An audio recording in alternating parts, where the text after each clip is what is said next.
Mile after uphill mile. It seems a long way even today in a car. You wind up through the sandy hills from Jericho, the lowest point on the face of the earth, through the Judean desert, climbing all the way. Halfway up, you reach sea level. You've already climbed a long way from the Jordan Valley, and you still have to ascend a fair-sized mountain. It is almost always hot.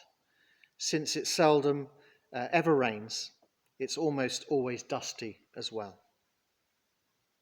That was the way that the pilgrims came, with Jesus going on ahead, as he had planned all along. This was to be the climax of his story, of his public career, of his vocation. He knew well enough what lay ahead, and he had set his face to go and meet it head on. He couldn't stop announcing the kingdom, but that announcement could only come true if he now embodied in himself the things that he had been talking about. The living God was at work to heal and to save, and the forces of evil and death were massed to oppose him. Like Pharaoh and the armies of Egypt, trying to prevent the Israelites from leaving. But this was to be the moment of God's new Exodus, God's great Passover, and nothing could stop Jesus going ahead to celebrate it.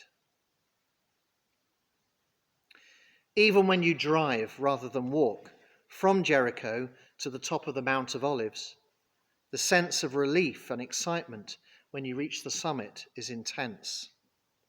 At last, you exchange barren, dusty desert for lush green growth, particularly at Passover time at the height of spring. At last, you stop climbing, you crest the summit, and there before you, glistening in the sun, is the holy city, Jerusalem itself, on its own slightly smaller hill across a narrow but deep valley. Bethany and Bethphage nestle on the Jericho side of the Mount of Olives. Once you pass them, Jerusalem comes into view almost at once. The end of the journey, the pilgrimage to end all pilgrimages. Passover time in the city of God. For Jesus, it is a royal occasion to be carefully planned and staged so as to make exactly the right point. The animal he chose, presumably by pre-arrangement with the owners. This wasn't the first time, after all, that Jesus had been to Bethany. Was a young foal, almost certainly a donkey's colt. Like the tomb in which Jesus would lie a week later, the colt had never been used before. The disciples pick up the royal theme, and in a kind of instant celebration, they spread cloaks along the road for him. And down they go, down the steep path to the Kidron Valley, and the crowd starts to sing part of the great psalm of praise, Psalm 118, that pilgrims always sang on the way to Jerusalem. A song of victory, a hymn of praise to the God who defeats all his foes and establishes his kingdom. Jesus will himself quote from the psalm in one of his debates in Jerusalem, talking about the cornerstone that had been rejected.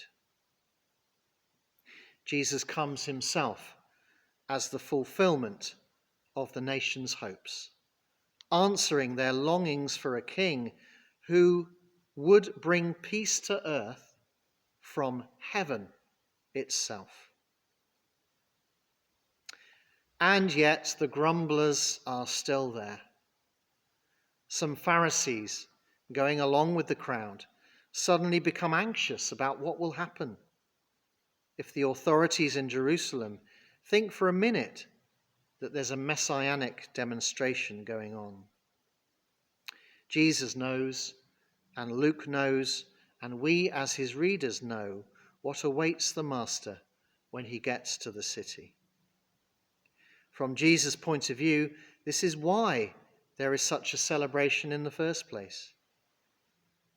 It is appropriate precisely because he is coming to bring God's salvation, God's great exodus, through his own Passover action on the cross. Had the crowds known this, they would have been puzzled and distressed, as indeed they soon will be. As we arrive at Jerusalem with Jesus, the question presses upon us: are we going along for the trip in the hope that Jesus will fulfill some of our hopes and desires?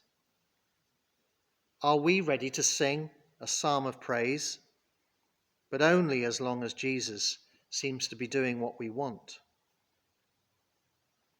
The long and dusty pilgrim way of our lives gives most of us plenty of time to sort out our motives for following Jesus in the first place.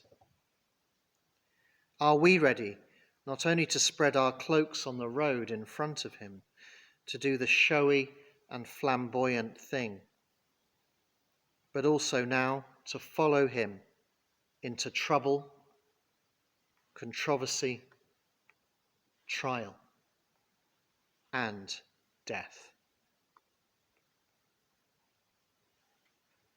Amen.